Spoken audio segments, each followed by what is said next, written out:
see if this slide clicker works. Yeah. Okay, so this is let's start with an example. This is a statue on the carving on the street in Toronto of Vincent van Gogh in a hollow carving.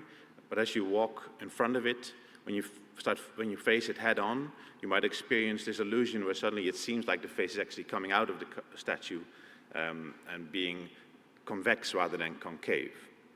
And this is known as the hollow mask illusion, which has been shown in many different forms. And it's thought to be due to the fact that we are so experienced at seeing convex rather than concave faces. So we have this prior knowledge that faces should be convex, which overrides the fact that in this case we know it's actually a hollow carving. So prior knowledge that we have about the world influences the way we perceive it. So the way we study this in the lab is using much simpler stimuli. And what we and others have seen in multiple studies is that our prior expectations of what will happen next can bias our perception. So for instance, a cue that predicts the likely direction of motion of a cloud of dots biases people's perceptual reports, as well as the representations in the visual cortex of the motion direction of those stimuli. The question I want to focus on today is, can expectations make us see things that are not there at all? I'm going to start with a sub-question, which is, can expectations on their own evoke a template of the stimulus that you expect to see in the absence of any input? And in this case, specifically, we'll be looking at the different layers of the visual cortex. And that's because, as Matthew also already alluded to, we know that bottom-up input into the visual cortex arrives in the middle layer, layer 4, whereas feedback targets the agranular layers. So if we're studying an internal process versus an external input, distinguishing the different layers can tell us something about the origin of these signals. The way we do that is we scan activity in the visual part of the brain using 7 Tesla fMRI and 0.8 millimeter resolution voxels. So this allows us to go beyond just studying the cortex as a whole, which in the case of the visual cortex is about 2.5 millimeters thick, which is about the size of a typical voxel. And now we have about 3 voxels that divide up the cortical sheet. We then separate the 3 cortical layers, so superficial, middle, and deep, using a spatial regression to try to deal with the fact that, of course, no voxel is ever perfectly only in one of these 3 compartments. There's always a partial volume issue here, so we use a regression to account for that. Okay, the study was led by Fraser, and also who was a postdoc in the lab at the time, and also with help from Oliver, who is a PhD student in the lab currently. And what we did is we had cues that predicted the orientation of an upcoming grating with 75% validity. In this case, the cue was the color within the fixation bullseye. So cyan might predict a right-tilted grating and orange a left-tilted grating. The first grating was followed by a second one, and people had to do a discrimination task on the 2 gratings that was unrelated to the expectation cue. So that's just to get them to pay attention to the gratings, but it's not relevant to our experimental question or to the to the predictive cue. Now, the crucial trials here were these 25% omission trials. So in these trials, there's still a cue that predicts a specific oriented grating, but the screen stays empty except for the fixation bullseye. So now there's no signal coming in from the eyes into the visual cortex. So any signal that's there must be due to other internal connections. So it's a similar type of logic as the studies that Matt described earlier. Okay, so we were specifically targeting V1 in this case. So we used an anatomical mask to define V1. And then within that anatomical mask, we selected voxels that responded to our gratings using an independent functional localizer with flickering gratings. Within those active V1 voxels, we then selected the 500 voxels that most strongly preferred left-tilted gratings over right-tilted ones, and vice versa. So now we have 2 sets of orientation preferring voxels. And for those voxels, we determine how their volume is distributed across the 3 different cortical layer compartments, as well as white matter and CSF. And we use our regression approach to separate the laminar signals.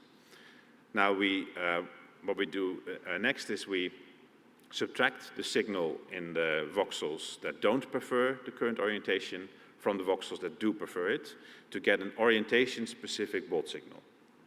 So what does that look like? Well, for the 75% of trials where a grading is actually presented, all the 3 different layers in V1 show this orientation-specific bolt signal. So this is kind of analogous to decoding the orientation of the grating. So the signal is present in all 3 cortical layers, as you would expect when a stimulus is actually presented to the eyes. What happens on these omission trials where people have an expectation, but no stimulus is actually presented? On those trials, we only see an orientation-specific signal reflecting the expected grating in the deep layers of V1, not in the middle and the superficial layers. So this has a very, very different laminar profile, with only the deep layers representing the expected stimulus. And this is a strikingly similar pattern to one we found a few years previously using a very different paradigm, namely the Caniza illusion. You can see that the illusion figure is quite small here, but basically we looked at voxels that have a receptive field on the illusory triangle caused by aligned Pac-Man.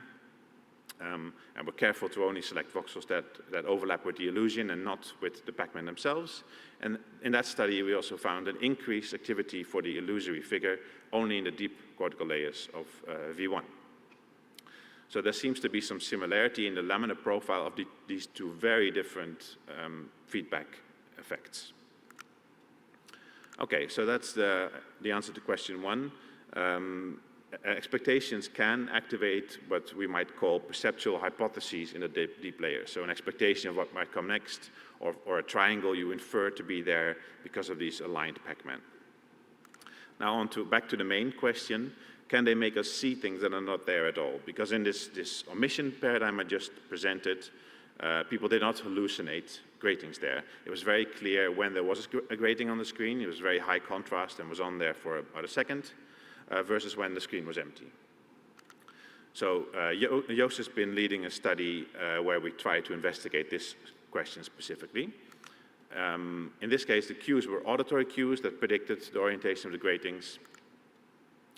And then either a grating would be shown embedded in noise, or only noise would be presented with no grating in there. So the gratings were much harder to see because of the noise. They were also flashed much more briefly, just 33 milliseconds. And I should point out that these noise patches were selected. We selected 4 noise patches that had no orientation-specific information in them themselves to rule out any stimulus-driven percepts here. After the stimulus was presented, people were asked to report which orientation they thought the grating had and how confident they were that there was a grating on that trial. And again, as in a previous study, a separate functional localizer was used to select voxels. Okay, so let's have a look at what we might expect to see here. So what happens when we have these kinds of hallucinations? Keeping in mind the deep layer effect we found before, it might be that on trials where people hallucinate grating and noise, that is, again, specifically the deep layers that are involved. So these perceptual hypotheses might be what's really truly important for subjective perception. And on trials where people don't hallucinate the expected grating, maybe there's no signal at all. Or the deep layer effect might be there regardless because people expect this orientation. But to actually also perceive that grating, maybe the superficial layers need to be involved, which send feed-forward signals back up the cortical hierarchy. So maybe both those components are required. And these were our hypotheses going in, and as you'll see from the results, these hypotheses were both completely wrong. So let's have a look at the behavior first. People were more accurate on high confidence trials than low confidence trials, as you might expect, and they were more confident that a grating was present when a grating actually was present than on the grating absent trials. But crucially, confidence on those grading absent trials wasn't at floor, and there was quite a spread. So here we see the 4 different confidence responses, 1 through 4, and you can see that also on the absent trials in orange, there was quite a spread, and there's still quite a few high confidence responses, even when there was no grading present. So here we just split the low and high confidence trials, and we see that in about 35% of trials, people have high confidence that the grading was present, even when there wasn't one. We also debriefed them afterwards, so we didn't tell people beforehand that there would be noise-only trials, and we trained them in a way where we started with 100% grading present trials and then slowly made the gradings noisier and noisier and started introducing these noise-only trials. And we debriefed them afterwards. 50% of the trials actually were noise-only trials, and only 1 person realized this. All the others were at far lower estimates of how many trials they thought contained only noise. So what about the effect of the auditory cues? Did people hallucinate or falsely perceive the gradings that were predicted by the auditory cues? Well, if we split our participants into, based on debriefing, on those that became aware of the meaning of the auditory cues and those that did not. So in this study, we did not tell them what the auditory cues meant to avoid response biases. Then if we first focus on the people who did not realize what the auditory cues meant, there's no effect at all of the auditory cue, the prediction induced by the auditory cue. So they were just as likely to report seeing the grading that was not predicted by the auditory cue as the one that was predicted by the auditory cue.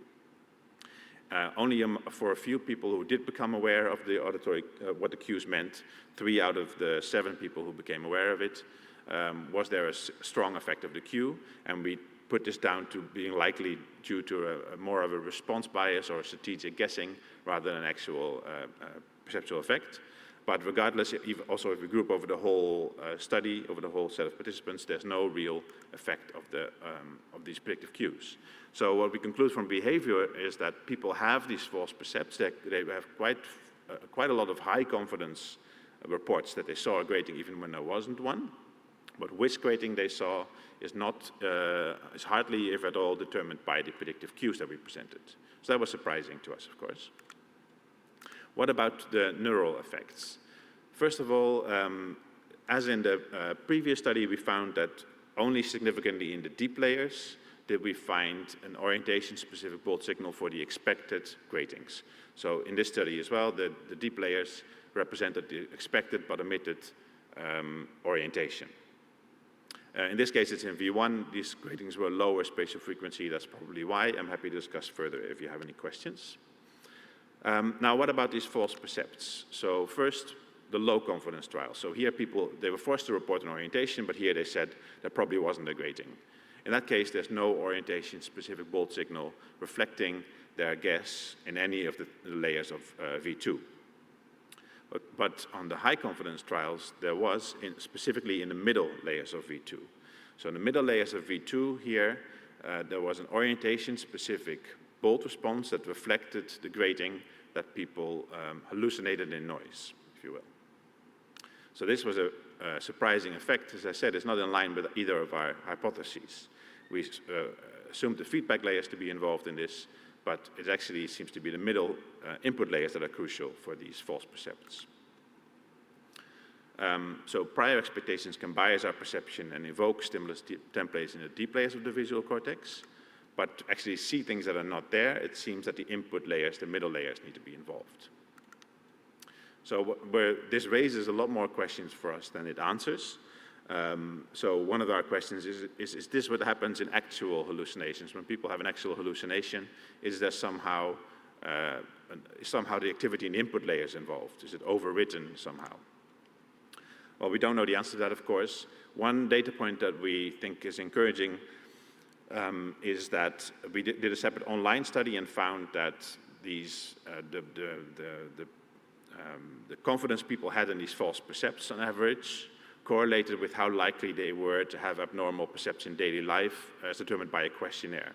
So there is at least some correlation between these kind of arbitrary, abstract, lab-based percepts that we induce and abnormal percepts people have in daily life. So the question we have now is, or one of the questions is that maybe certain priors or priors in certain populations can unlock the input layers and even in non-clinical populations, for instance, for indirect connections from the deep layers to the middle layers. Okay, so I wanted to change tack for the last part of my talk if there's time. I don't know how I'm doing for time.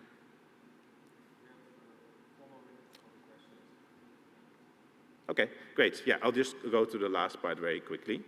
So this was the main thing I wanted to talk about, and as I said, this raises a lot more questions for us than it answers, but I hope you'll agree that it seems to be very relevant and interesting to look into these layers, even at the relatively coarse level that we can do so in humans, because without this layer specificity, we would have drawn the conclusion that signals induced by expectations and these false perceptions were the same if we just average over the layers, but actually by looking at these cortical layers we see that they actually are quite different signals and likely result from different sources.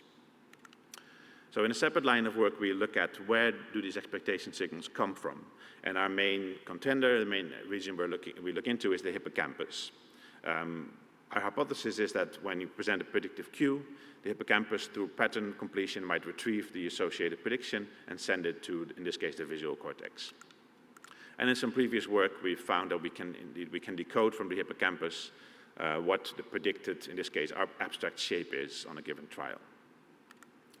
And in recent work, led by Fraser again, we've tried to look into how these predictions are built up in the hippocampus.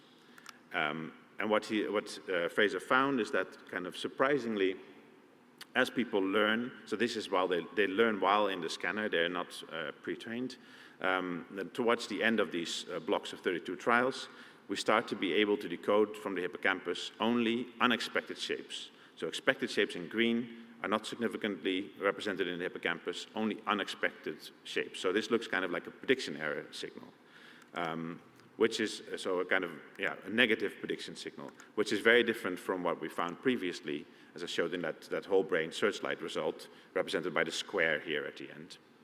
So how come we found a prediction signal in the hippocampus when we pre-train people, but a prediction error signal when we train them in the scanner? Well, our hypothesis was that maybe the hippocampus emphasizes different signals depending on the stage of learning and how informative predictions versus prediction errors are. And if this is the case, then we would expect hippocampal representations to switch sign over learning if we expose people to these regularities long enough. So what we did is we just made the blocks longer, 128 trials per block here, and we found that indeed, specifically in the posterior hippocampus, there's a switch in the sign of these prediction signals in the hippocampus. Early on in learning, only unexpectedly presented stimuli are represented in the hippocampus, and validly predicted stimuli are not.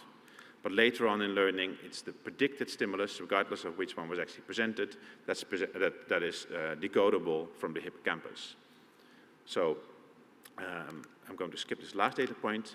So what we conclude from this is that the hippocampus switches from representing errors to predictions as learning progresses and novelty and uncertainty reduces. Future directions include looking at the direction of communication between the hippocampus and the visual cortex, looking, for instance, at the layers of the entorhinal cortex. All right, I would like to thank the people involved in this, especially Joost, Fraser, Oliver, and Georgia, who did all the work, and the MR physics team at the Wellcome Center, led by Martina Callaghan, without whom none of this work would have been possible. And thank you for your attention.